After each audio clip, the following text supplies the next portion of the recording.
I'm going to put this back together just a little bit here, and then we'll go ahead and shake out this sugar.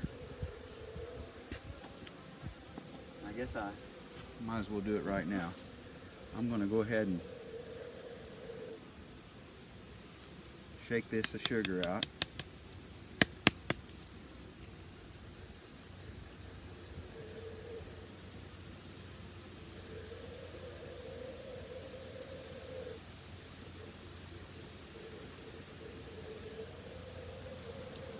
They say you only, I think anything really over 2 mites per 100 bees, you need to start treating. And that's not really very many. I'm playing heck on these bees, ain't I?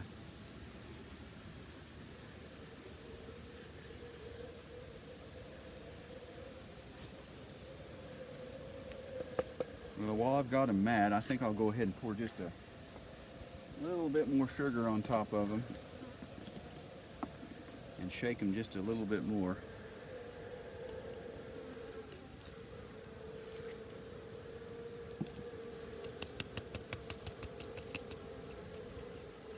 Sugar is caking up. They say that you shouldn't really use confectioner sugar, is that it? Maybe powdered sugar that has cornstarch in it. It's best to just go ahead and grind you some up in a blender and make your own powdered sugar.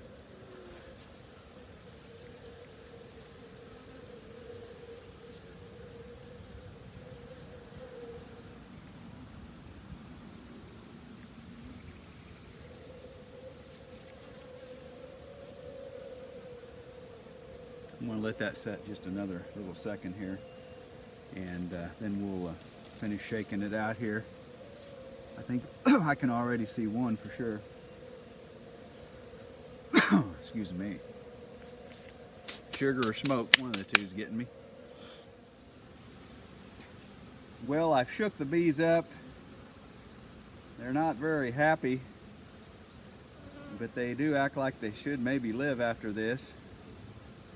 The other way of testing, they'll all die for sure. But I'm just going to let them loose here and let them crawl back into the hive. Hopefully I didn't get the queen in there. But they say you need to dump them back in the hive because most of these bees were worker bees. And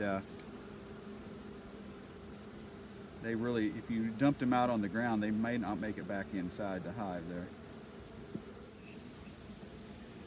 Got some bees buzzing me around the head. They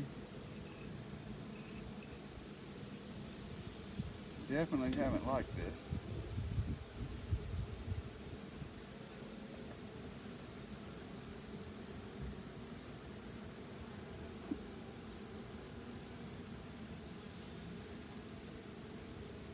All right, I think what I'm going to do is just give me a couple minutes here, and I am going to shut this back up,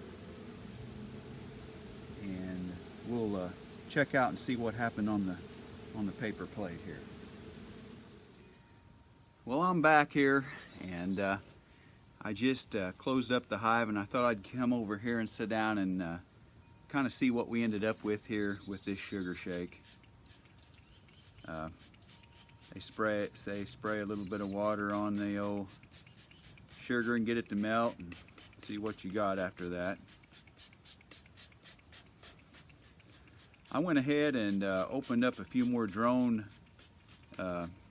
brood, and I wasn't very happy with it because on the drone brood themselves, there was, out of maybe 10 that I'd pulled apart, I'd say almost half of them had a mite on them, and that can't be very good. I of course didn't open up any of the worker brood.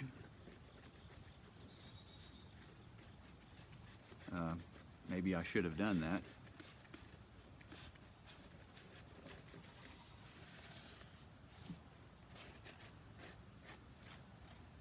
Here's the thing I don't understand, and I don't know.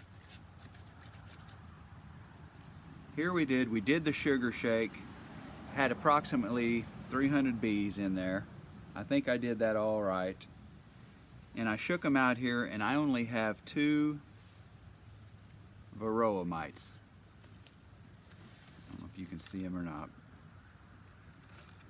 but I just have 2 varroa mites, one here and one floating over here, right there. So out of those 300 worker bees, nurse bees, they say that's where you should get the varroa from.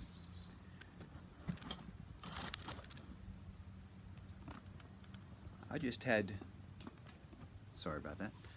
had only 2 varroa through this here sugar shake test. And that would be a reason that not to really go ahead and do anything with them, any preventative measures. But I had more drone that had varroa mites on them. So underneath I put some little mineral oil traps where I used to put my sticky boards, and that's what got me concerned about this, is because on those I had maybe 15 or 20 varroa mites already in just a few days. And I don't know if they just die and fall off, or if the bees themselves, some varieties of bees I understand can actually clean themselves better, and they're very good about keeping the varroa off of them. My bees are just out of the wild, so I don't know if they have those characteristics or not. And I don't know maybe if they are doing those, cleaning off some of the drone that are coming out, and maybe they're cleaning the varroa mites off of them. I didn't see any, I don't think, varroa actually on a bee. I mean, it wasn't big enough that I could notice if it was a full-sized one. So at the moment, I do have some varroa mites. They're very dangerous. If you don't do anything with them, I've read that within the next 2 years it could kill the hive, because they populate so quickly in the brood combs, and that's how their numbers grow rapidly. So what I'm probably going to do is continue watching my pans underneath and see what happens in them in the next few weeks. It is August the 25th, and one of the treatments I'm thinking about using is called HopGuard. A lot of reviews say it doesn't do very good, but I really want to go natural if I can, and something that won't bother them too much, hopefully, or mess up my comb with poisons, of course. That's the synthetic drugs, but I'm sure there's cases where you need to use that just to get rid of them.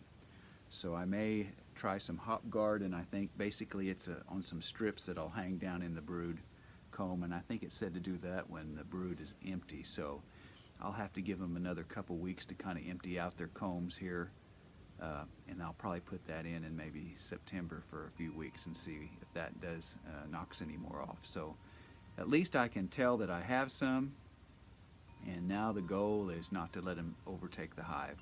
I think 2%, 3%, somewhere in there is okay. Anything over that is pretty dangerous. You don't want it to get up 4 or 5 and on, because it can overtake the hive. My sugar shake shows that I don't have over 2%. In the brood, in the drone brood, again, that would lead to a different story. So I will continue on here and see what we can come up with.